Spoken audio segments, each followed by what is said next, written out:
Emek Hobi kanalından herkese merhaba. Kanalıma hoş geldiniz arkadaşlar.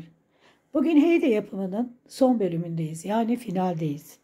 Bugün elbisesini ve ayakkabısını yapacağız. Daha önceki videomda ilk başta videonun birinci bölümünde peruk yapımını göstermiştim ve nasıl kafaya yerleştireceğini de anlatmıştım arkadaşlar. Bir tane keçeli, bir de keçesiz bir ağız yapımı gösteriyorum. Keçeli ağız yapımını birinci videoda göstermiştim. Şimdi arkadaşlar burada da sadece keçe yerine ip kullanıyoruz. Bunu da kaçıncı sırada yapılacağını size göstereceğim. Elbisesi daha bir şık oldu arkadaşlar böyle. Bunu da ayrıntısıyla size göstereceğim. Birinci bölümde keçe ile ağız yapmıştık. Şimdi aynı şekilde örüyoruz. Yine ağız çukuru yapıyoruz hafiften. Sadece iple arkadaşlar bakın. Buradan burun altındaki sık iğneden sayıyorum. 1, 2, 3.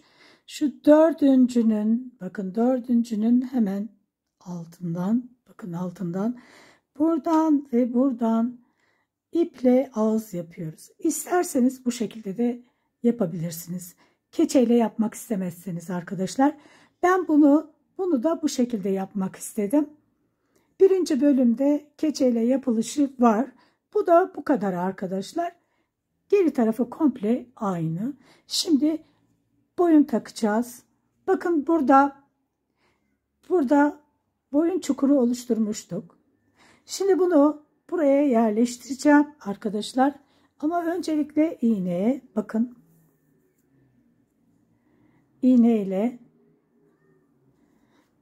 buraya yerleştirmeden önce bakın buradan yukarı çıkıyorum.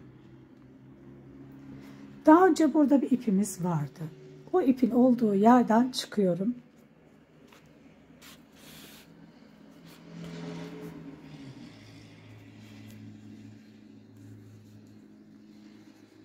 Ve boyunun tam oturması lazım. Bakın tam oturuyor zaten boyun. Şimdi bakın bu ipi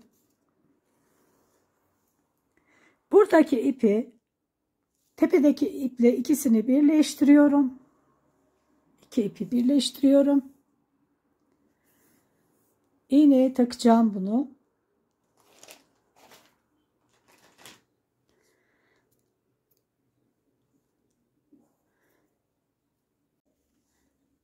Şimdi buradan bu kısımdan batıyorum. Tekrar boyun kısmından çıkıyorum.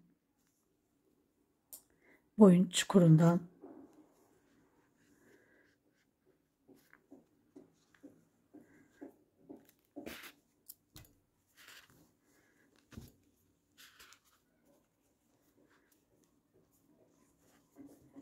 Sonra bakın burada bu kısımdan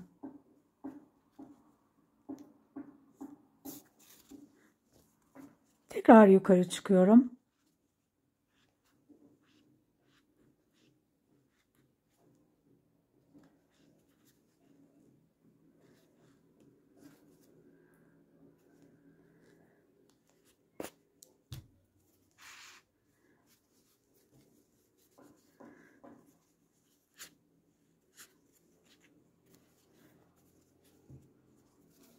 Şimdi arkadaşlar bir kere daha aynı şekilde yapıyorum.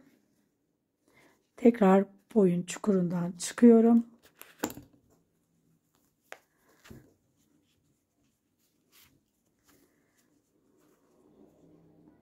Yine aynı yerden.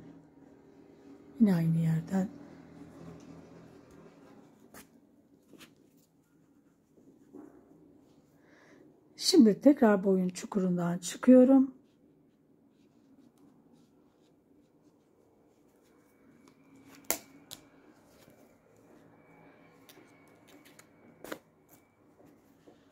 Ve kafayı iyice sabitlemiş oluyorum. çekiyorum yukarı. Boyun çukuruna iyice yerleşmiş olması lazım. Bakın. İyice çektim. Boyunu yerleştirdim.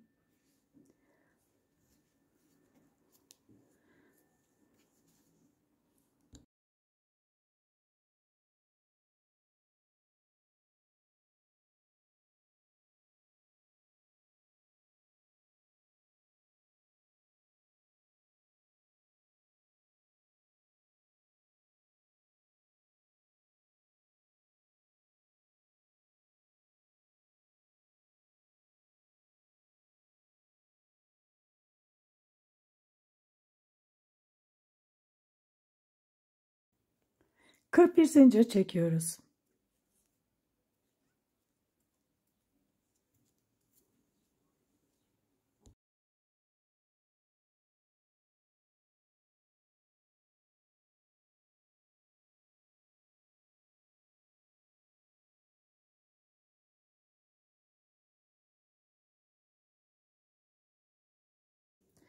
İkinci zincirden itibaren 40 tane sık iğne örüyorum. Sıra sonuna kadar 40 sık iğne örelim. 40 sık iğne yaptım. 41 zincirin üzerine. Şimdi her dönüşte bir tane zincir çekip dönüyoruz dönüşlerde ve 40 sık iğne 11 sıra örelim arkadaşlar. Burayla birlikte yani 11 sıra olacak toplam. Örelim. Her dönüşlerde bir zincir çekerek dönüyoruz ve 11 sıra 40 sık iğne örüyoruz. 11 sıra 40 sık iğne ördüm. Bir tane zincir.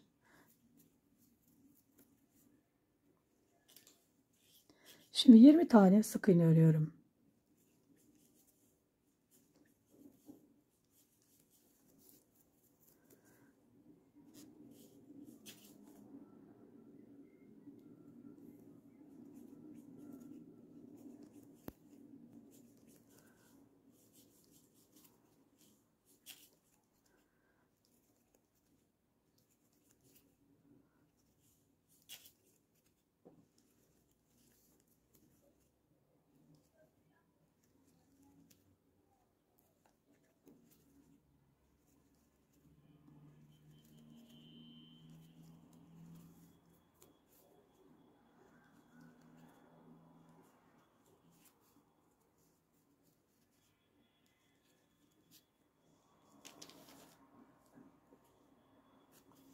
Yirmi tane sık iğne ördüm. Şimdi burada bakın zincir çekmeden eksiltme yapıyorum. Aynı yere battım. Yanındakine de batıyorum. Şimdi burada eksiltmiş oldum. 6 tane sık iğne örüyorum. 1 2 3 4 5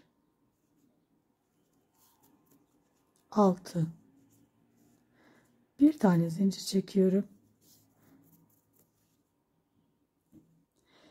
Şimdi 5 tane sık iğne örüyorum. 1 2 3 4 5.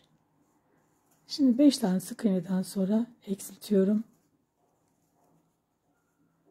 Yine bu şekilde eksilttim. Bakın.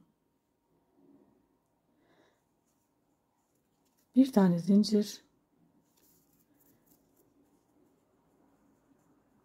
Şimdi dibinden itibaren 6 tane sık iğne örüyorum. İkincisi 3 4 5 6. Şimdi bir tane zincir. 4 tane sık iğne örüyorum. 1 2 3 4. Yine bir tane bakın bu şekilde eksiltiyorum. Bir tane zincir,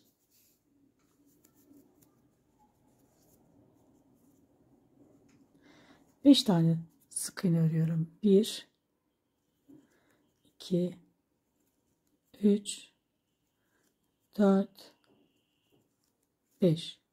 Şimdi 5 tane sık iğne örmüştüm. Bir zincir, 5 tane sık iğne örüyorum. Bu ikinci, 5 tane sık iğne 2 defa ördüm. Toplamda arkadaşlar bakın 1 2, buraya hatta işaret koyalım. Buraya işaret koyalım. Kaç sıra olduğumuzu anlamak için işaret koydum. Bakın şimdi 2 sıra ördüm. 1 2 2 1 2, 11 sıra olana kadar bir zincir çekip 5 sık iğne, dönüyoruz. Bir zincir çekip 5 sık iğne, 11 sıra olacak. 1 2 2 sıra ördüm. Devam edelim.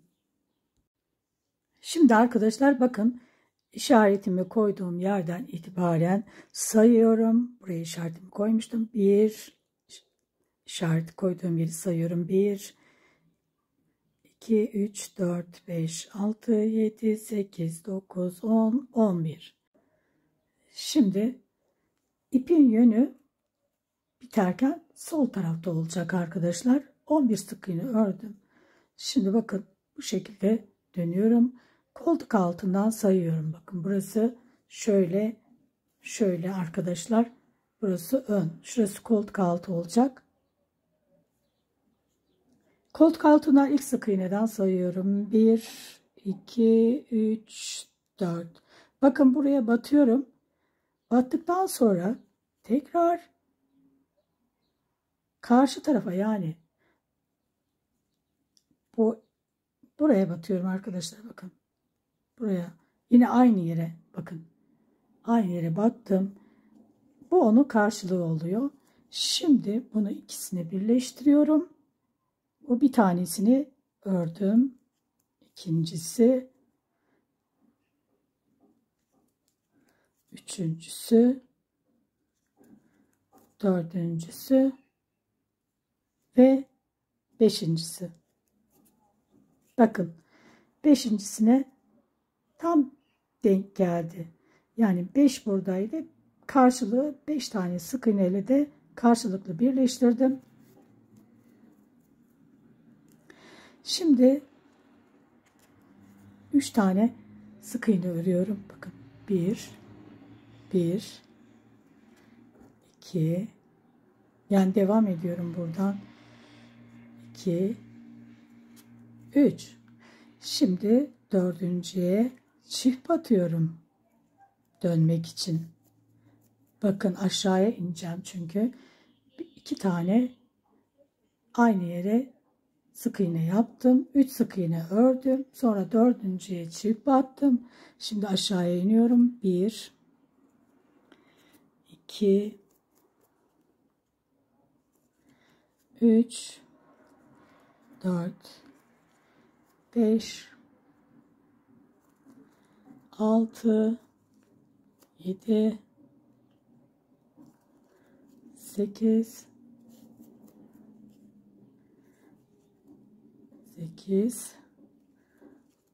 9 10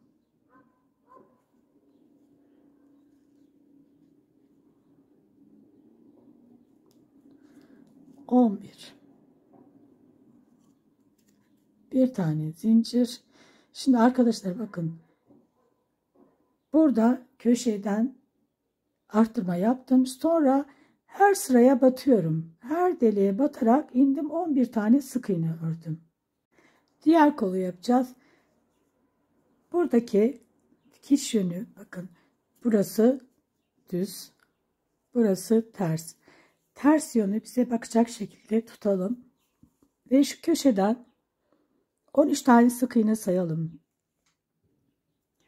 1 2 3, 4, 5, 6, 7, 8, 9, 10, 11, 12, 13. Şurası.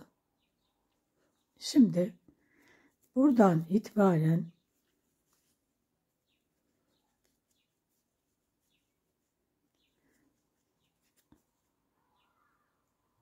aynı yere tekrar battım. Burayı sabitledim. 8 tane sık iğne örüyorum. Burayla birlikte 1, 2, şu ipi biraz alttan yürütüp keseceğim. 2, 3,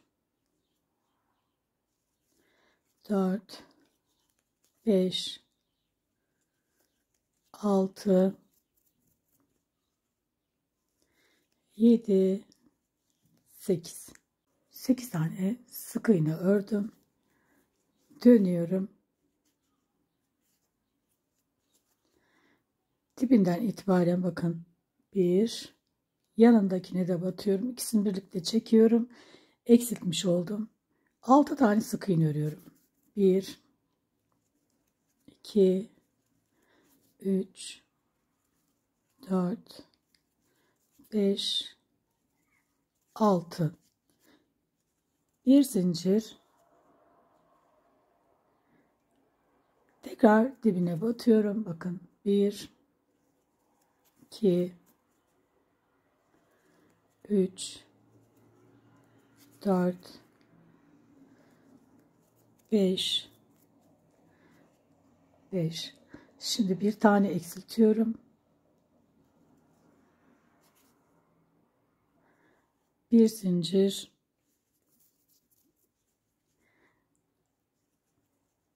6 tane sık iğne örüyorum. 1, 2, 3, 4, 5, 6.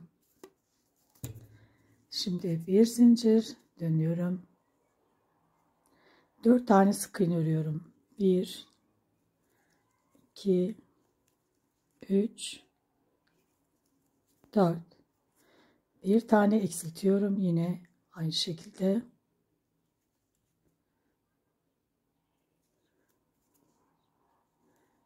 Bir tane zincir dönüyorum. Toplamda bakın 5 tane sık iğnem oldu. Bir sıra şimdi 5 sık iğne ördüm.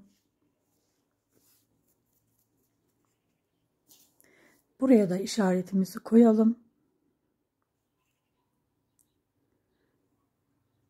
Toplamda yine 11 sıra. Burası da dahil bir sıra ördüm. Şimdi 10 sıra daha öreceğiz. Yani burayla birlikte 11 sıra olacak. 11 sıra 5 sık iğne örelim. Şimdi bakın işareti koyduğum yer burasıydı. Bakın buradan sayıyorum. Bakın işareti buraya koymuştum. Bir tane 5 sık iğne burada ördüm. Sonra devam ettim. 11 sıra olana kadar ördüm. Şimdi bakın bunu böyle çeviriyorum. Bu uç kısım işaret koyduğum yerle birleştiriyorum. Bakın burayla burayı birleştiriyorum. Önce buraya batıyorum bakın. Sonra buraya batıyorum. Karşılıklı burayı birleştirmiş oldum. Bir tane birleştirdim. Artık bu ipi çıkarabilirim. Sonra yanındakiyle karşılığıyla birleştiriyorum. 2, 3, 4, 5. Karşılığıyla birleştirdim.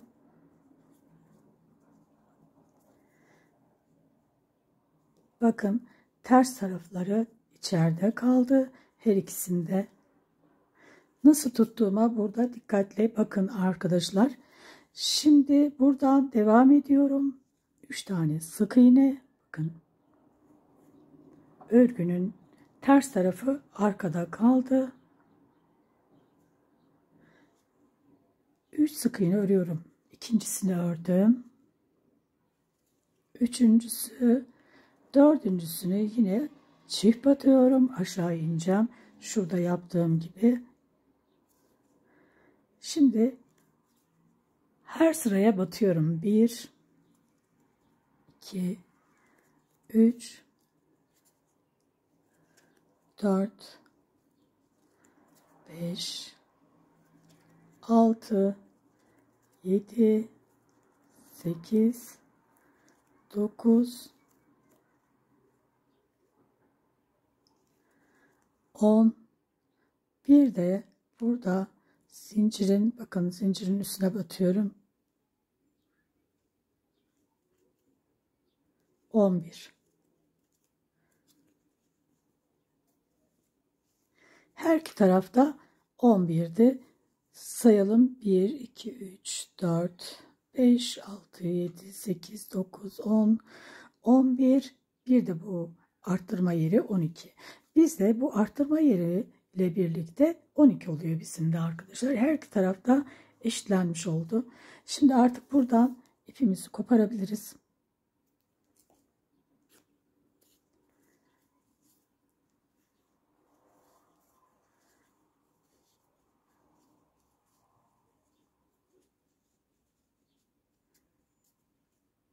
Üst tarafı tamam. Şimdi etek kısmını yapacağız arkadaşlar. Bakın yakası falan çok güzel çıktı. Şimdi etek kısmını yapalım. Arkası da tam eşitlendi.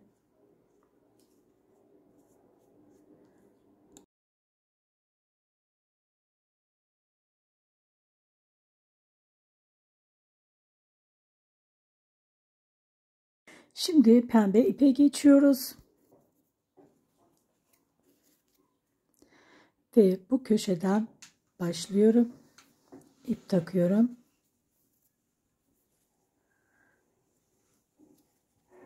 Şimdi arkadaşlar sık iğne öreceğiz ama böyle 2 defa da çekip öreceğiz. Birincisi, ikincisi. Bakın burada zincirin kalan kısımlarına batıyoruz. Bu tarafını kullanmıştık. Şimdi 2 tane ördüm. 3, 4,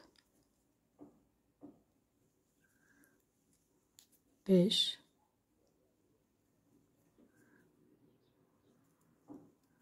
6,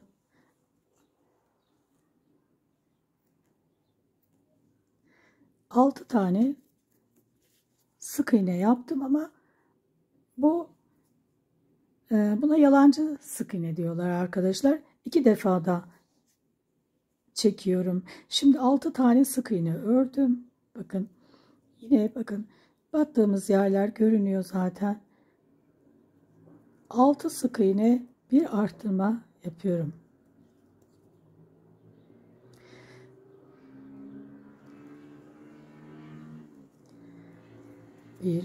Bir arttırmadan sonra sayıyorum. 2, 3, 4,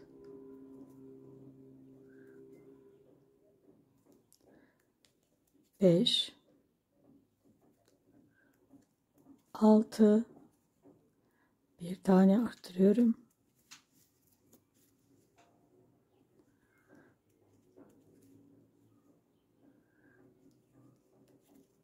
1,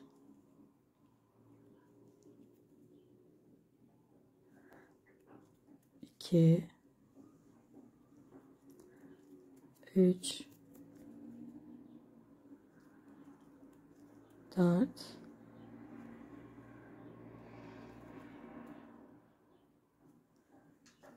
5, 6, bir tane arttırıyorum.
bir tane arttırmayla bakın bu sırayı bitiriyorum.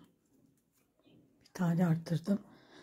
Burası ipi çektiğimiz, içeri aldığımız yer. Buraya çıt çıt dikeceğiz.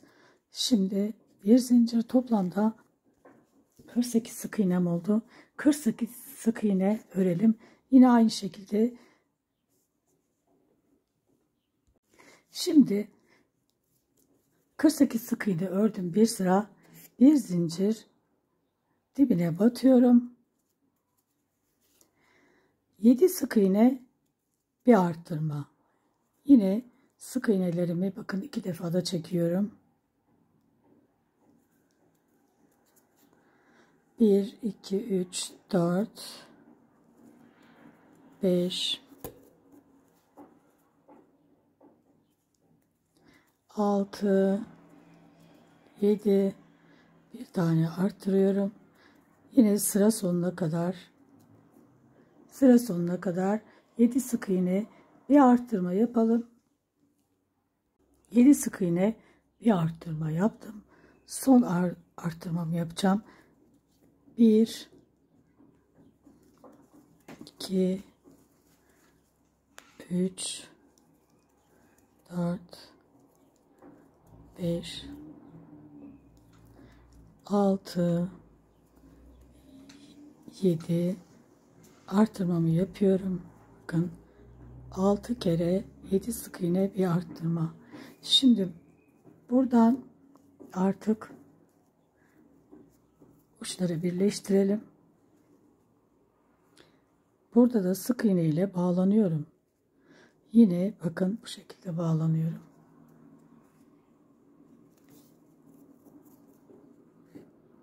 Buraya da işaretimi koyuyorum.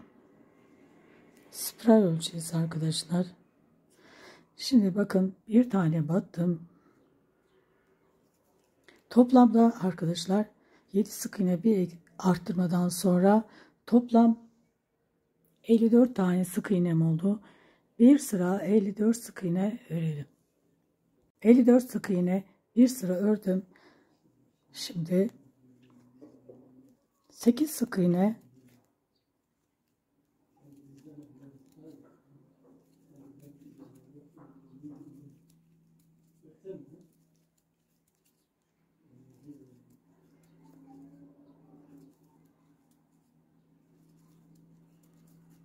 8 sık iğne, bir tane arttırma yapıyorum.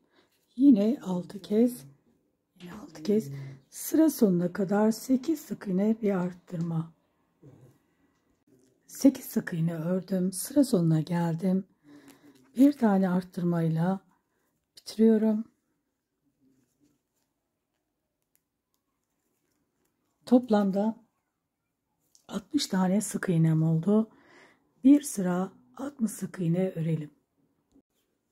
Sıra sonuna geldim. 60 tane sık iğne ördüm. Bakın 60'ıncıyı örüyorum. Evet.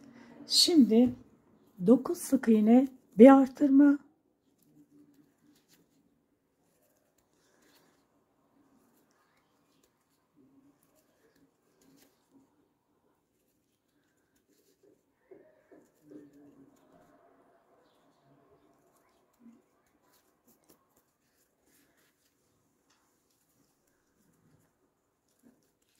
Yine 6 kez 9 sık iğne ve arttırma, sıra sonuna kadar örelim. 9 sık iğne, bir arttırma, sıra sonuna kadar ördüm. Toplamda 66 tane sık iğnem oldu.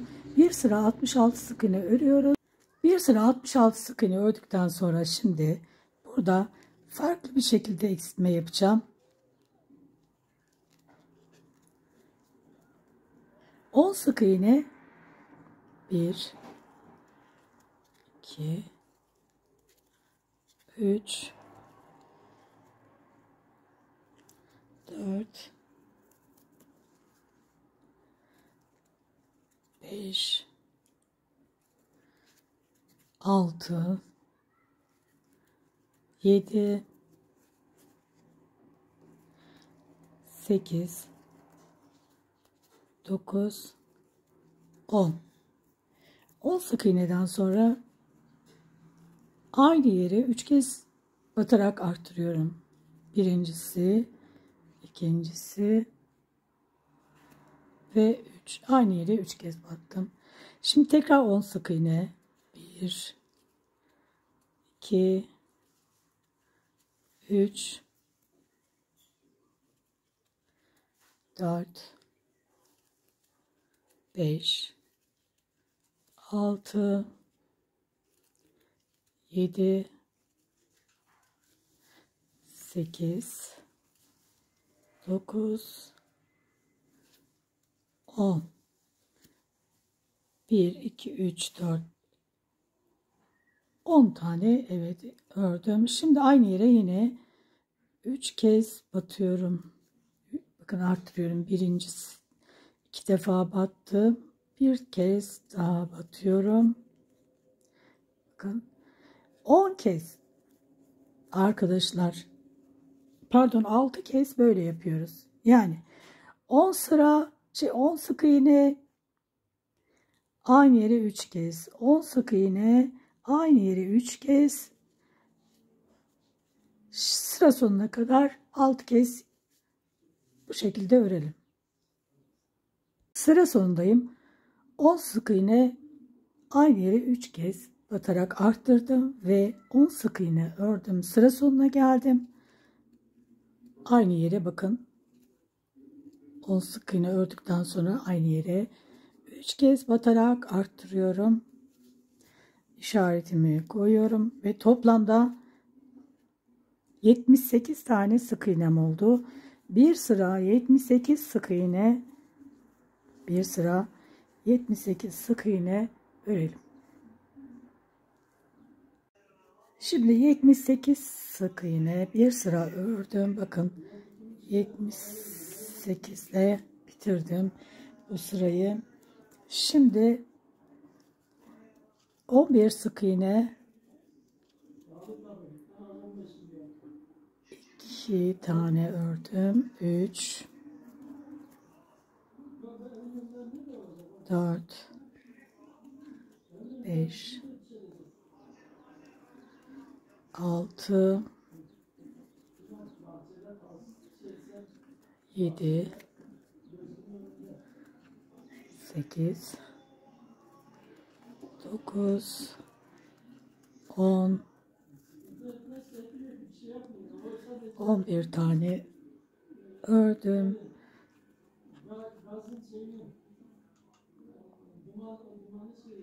Bir tane arttırıyorum. Yine aynı yere 3 kez batarak arttırıyorum.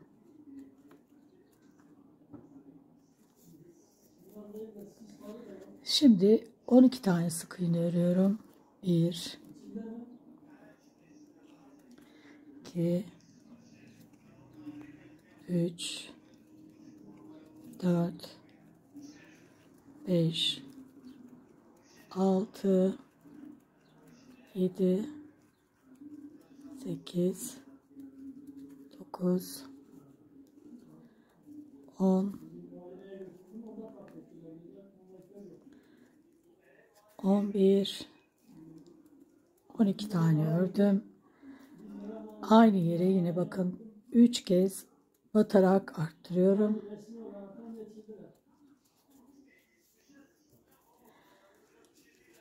Şimdi yine 12 tane sık iğne. Sıra sonuna kadar 12 sık iğne, yine aynı yere 3 kez batarak arttıralım. Sıra sonunda bir tane sık iğnemiz kalıyor. Bir sık iğne ile de bitiriyoruz. Şimdi devam edelim. 12 sık iğne, bir arttırma, yani aynı yere 3 kez batarak arttıralım. 5 kez. 12 tane sık iğne, sıra sonuna geldim. Bakın aynı yere 3 kez batarak arttırıyorum. Ve bir sık iğne ile bu sırayı da bitirdim.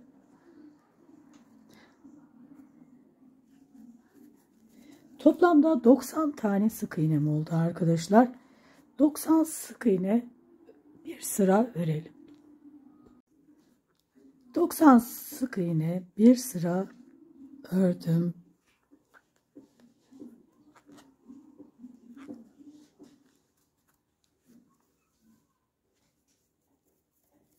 Şimdi 12 sık iğne 1 2 3 4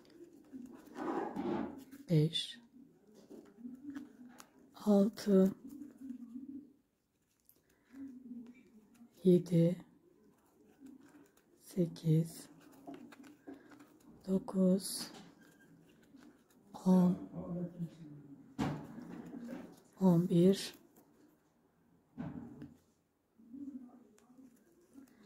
12 sık iğne bir tane artırıyorum. Bu sefer normal, yani aynı yere çift batarak artırıyorum. Şimdi 14 sık iğne 1 2 3 4 5 6 7 8 9 10 11 12 13 14 sık iğne aynı yere çift batıyorum. Şimdi başlangıçta 12 tane sık iğne bir arttırma yaptım. Aynı yere çift battım.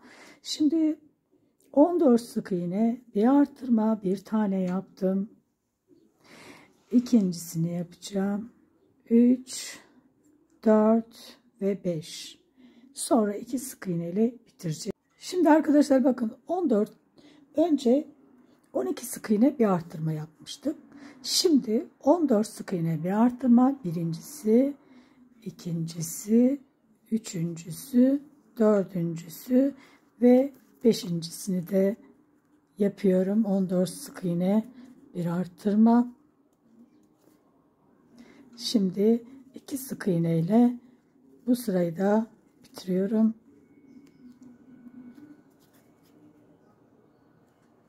Toplamda 96 tane sık iğnem oldu. 2 sıra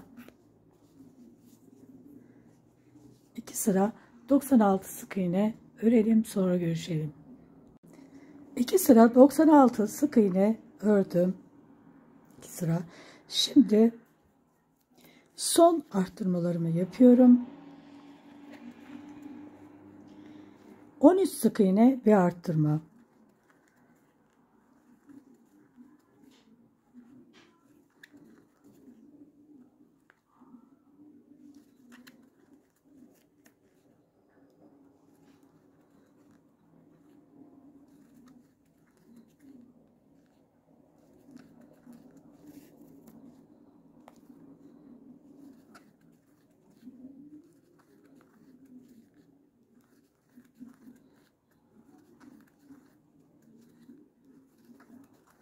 On sık iğne ördüm.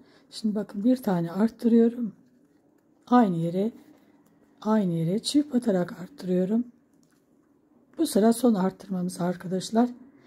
Şimdi buradan itibaren bakın, 10 sık iğne bir arttırma, bir tane yaptım.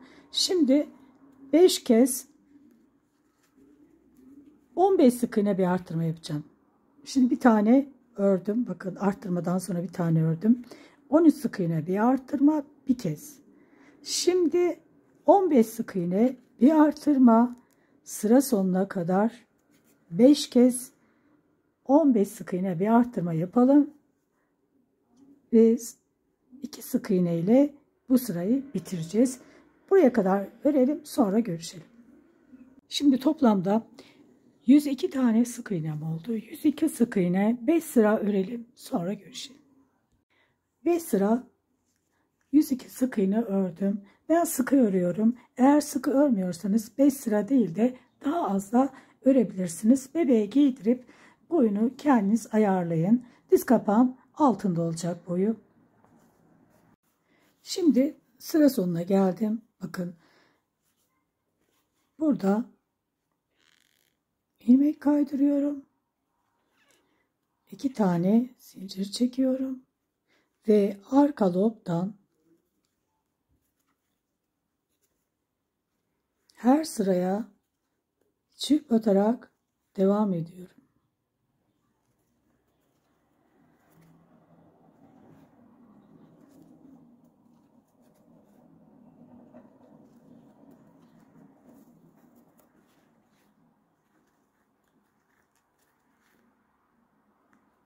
Arka lobdan DC yapıyorum. Yarım trabzan yani.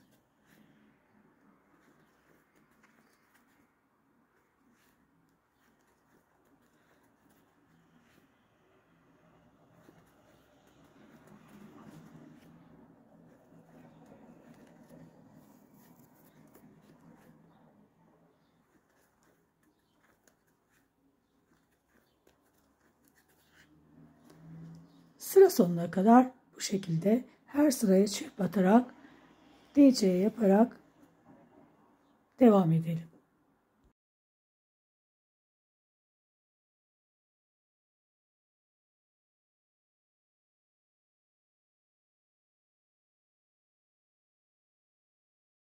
Elbisemizin yapılışı bitti. Bu kadar.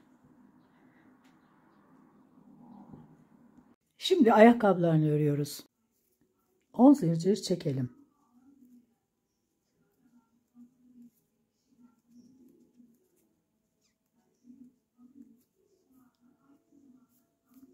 İkinci zincirden itibaren 8 sık iğne örüyorum.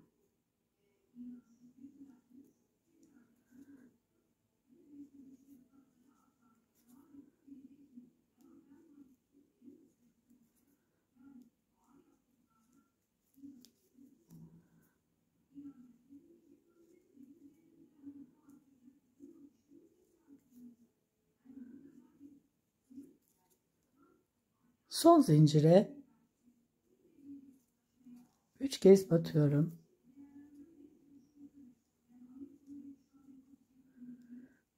3 kez aynı zincirin içerisine sık iğne ördüm. Zincirin diğer tarafına geçiyorum. Buraya da 8 tane sık iğne örüyorum. Şu ipi biraz alttan yürütüyorum. Bir tane ördüm. İkincisini örüyorum. Üçüncüsü.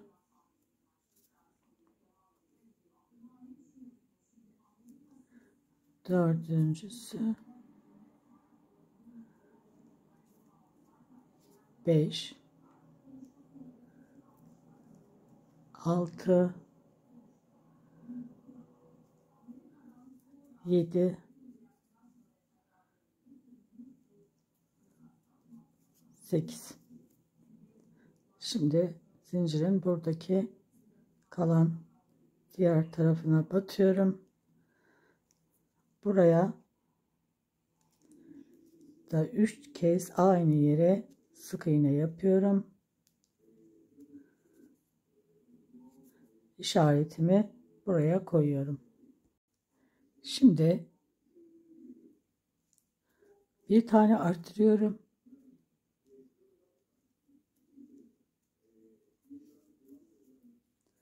Yedi tane sık iğne örüyorum.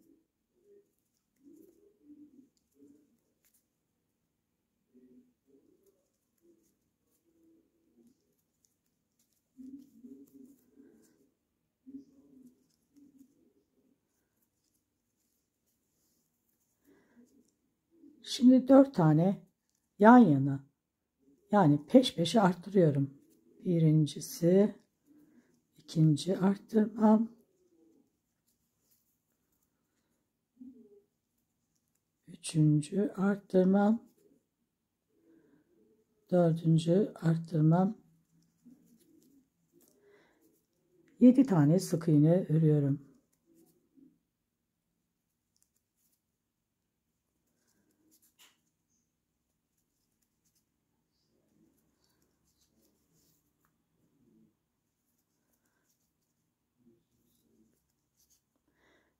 Bir tane arttırıyorum. 7 sık iğneden sonra 2 tane sık iğne ile bu sırayı bitiriyorum.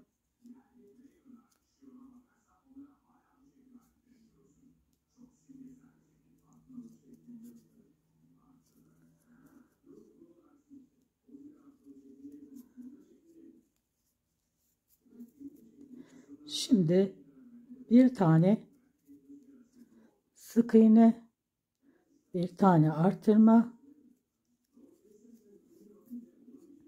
8 sık iğne örüyorum.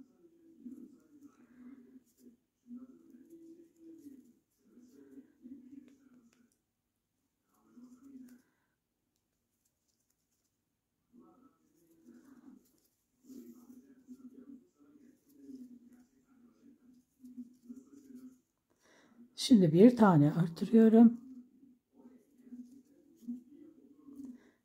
Bir tane sık iğne, bir tane artırıyorum. Bir sık iğne, bir arttırma, şimdi bir sık iğne, bir tane arttırma, 4 kez arttırmış oldum. 8 sık iğne örüyorum.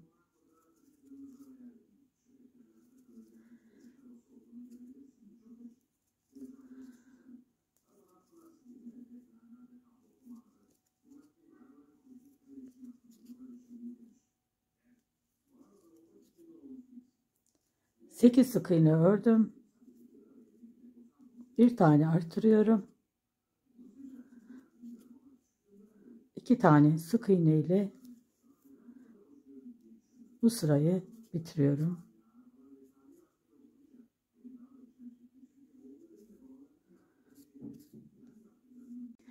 Şimdi arka lobdan 34 sık iğne örüyorum.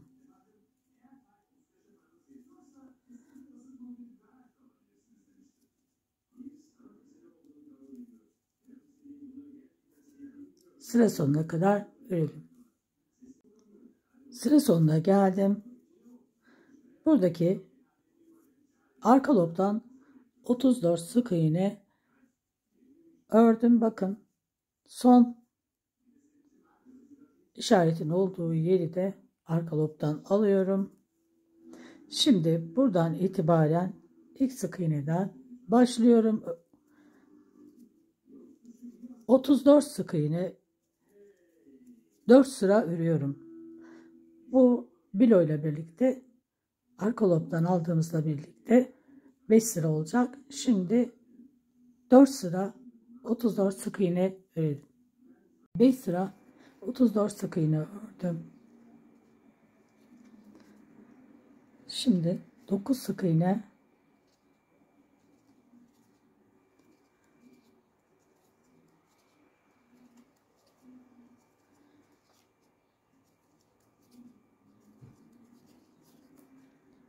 sık iğne ördüm. Bir eksiltme, bir sık iğne, bir eksiltme, bir sık iğne, bir eksiltme,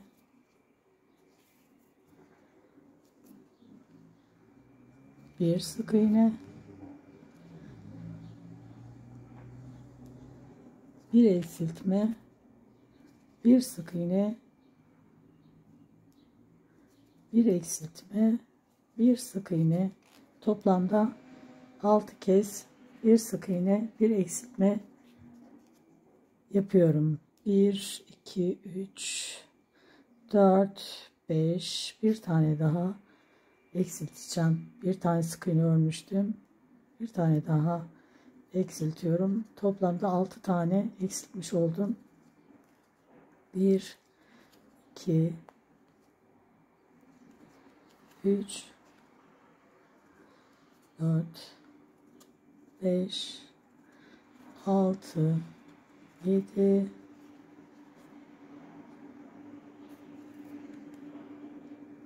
8.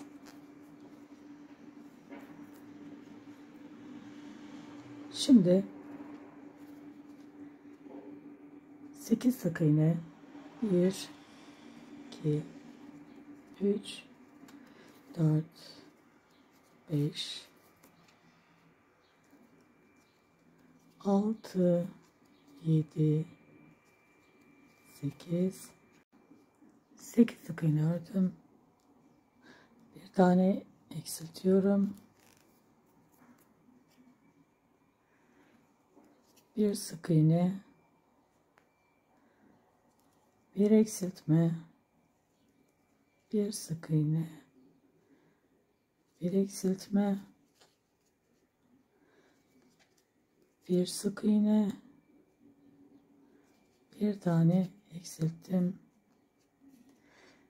Toplamda 1, 2, 3, 4 tane eksilttim. Devam ediyorum. 1, 2, 3, 4, 5, 6, 7, 8 ve 9. 9 sık iğne ile bitirdim. 4 kez eksiltmiş oldum. Toplamda 24 tane sık iğnem oldu. Bir sıra 24 sık iğne örelim. Bir sıra. Şimdi 11 sık iğne örüyorum.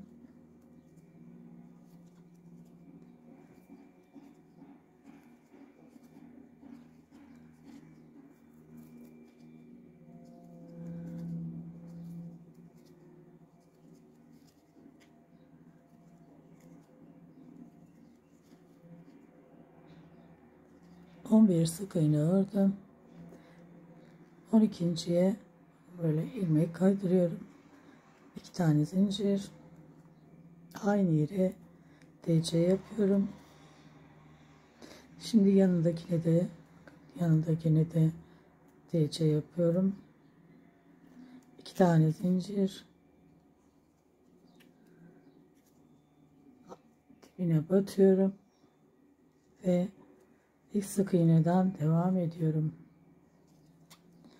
2, 3, 4, 5, 6, 7, 8, 9, 10, 11.'ye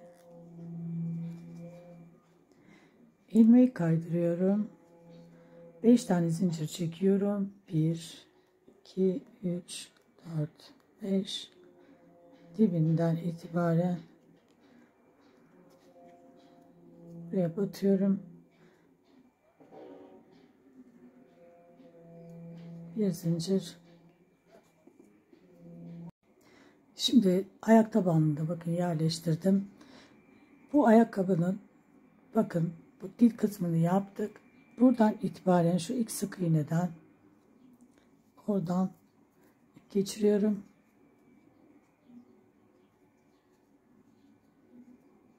Ve yanındaki bakın oradan ipi geçirdim. Yanından itibaren sık iğne örüyorum. 1, 2, 3, 4, 5, 6, 7, 8, 9, 10. Şimdi burayı dolduruyoruz. 1, 2, 3, 4 tane sık iğne ile boşluğu dolduruyorum ve dibine batıyorum. Şimdi ilk sık iğneden devam ediyorum. Bu ipi alttan alıyorum. 1, 2, 2, 3, 4, 5, 6, 7, 8, 9, 10, 11'inciye ilmeği kaydırıyorum. Bir zincir,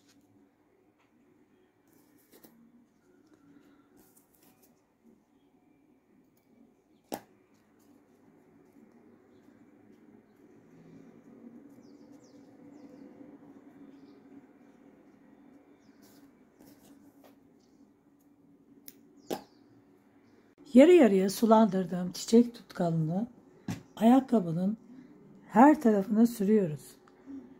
Her tarafına arkadaşlar, tabanına, içine. Bu zaten kuruyor. Şu an ben sürdüm, sulandırıp sürdüğüm tutkal var. Bu kuruduktan sonra arkadaşlar buradan bağ kısmını yapacağız. Şu dil kısmından bakın, şuradan başlıyorum.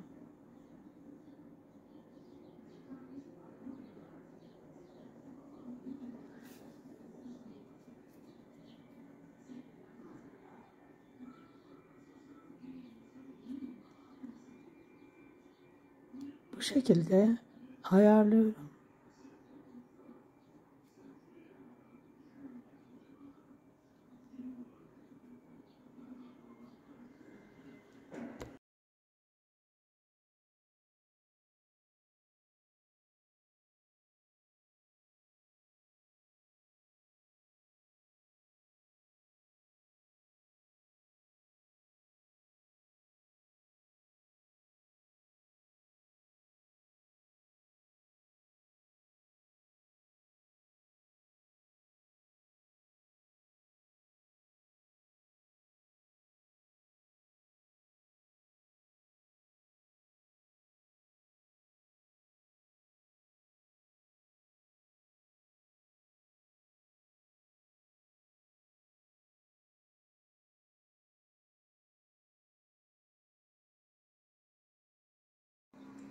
Heyde yapımı bu kadar.